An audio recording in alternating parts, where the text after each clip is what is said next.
FDI in Insurance Sector latest news. In a major reform push, the government of India has allowed 100% foreign direct investment, FDI, in the insurance sector under the automatic route.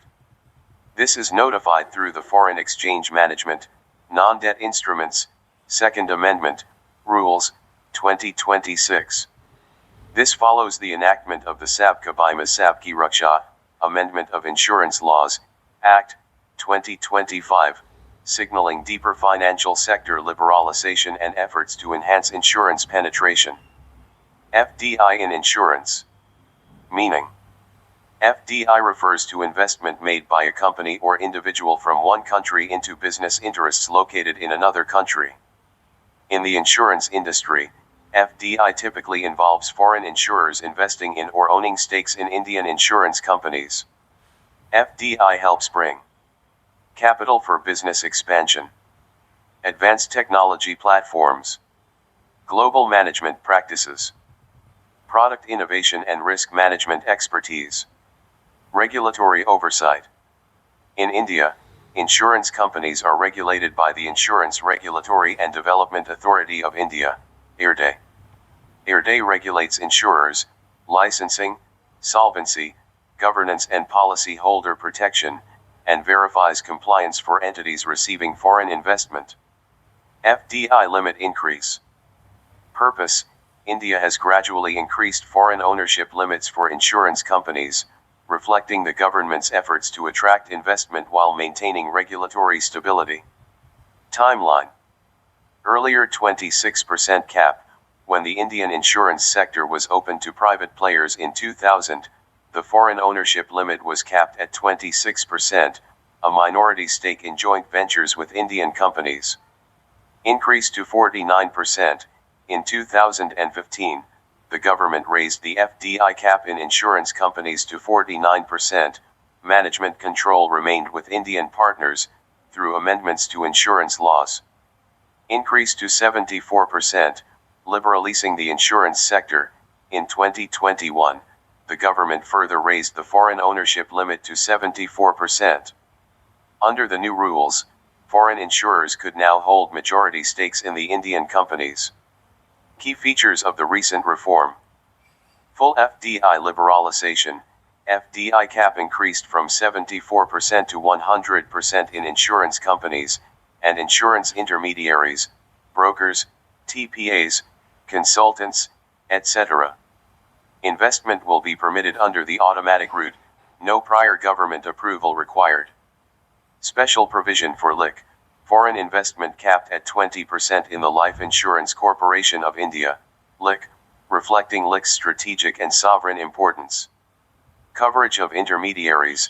FDI liberalization extended to insurance brokers and reinsurance brokers, third-party administrators, TPAs, corporate agents, surveyors, and loss assessors, insurance repositories and managing general agents. Regulatory framework and oversight. Role of IRDAI. All FDI investments are subject to verification and regulatory oversight by the Insurance Regulatory and Development Authority of India, IRDAI, ensuring financial stability and policy holder protection. Governance safeguards. At least one key managerial person, chairperson/managing director/CEO, must be a resident Indian citizen. Special conditions for intermediaries. If an intermediary is part of a non-insurance entity, example bank, sectoral FDI caps of that sector apply, and non-insurance revenue must exceed 50% of total revenue. Legislative background. Sabka Bima Sabki Raksha, Amendment, Act, 2025, it amended three core laws, the Insurance Act, 1938, the LIC Act, 1956, and the IRDAI Act, 1999. Objective: to enhance insurance coverage, attract global capital, and modernize regulation. Significance of the reform. Boost to insurance penetration. India's insurance penetration remains low, 4% of GDP, and increased FDI can expand reach in rural and underserved areas, and promote financial inclusion. Capital infusion and growth, enables insurers to raise long-term capital, improve solvency margins, and invest in infrastructure and innovation. Technology and expertise transfer.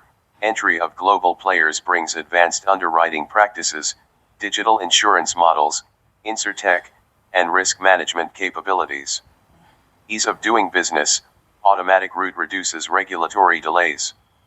Aligns with broader economic liberalization policies. Challenges and concerns. Domestic industry competition.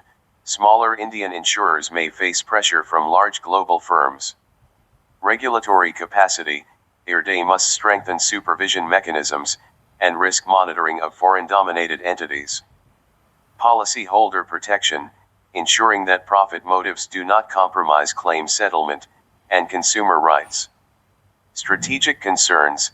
Excessive foreign control in financial sectors may raise economic sovereignty issues and data security concerns.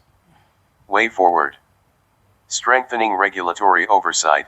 Enhance IRDAI's capacity for real-time monitoring and risk-based supervision. Promoting inclusive insurance. Incentivize insurers to expand in rural areas and low-income segments. Safeguards for domestic players through regulatory support and innovation incentives. Consumer protection framework. Strengthen grievance redressal mechanisms. Improve transparency in policy terms. Conclusion.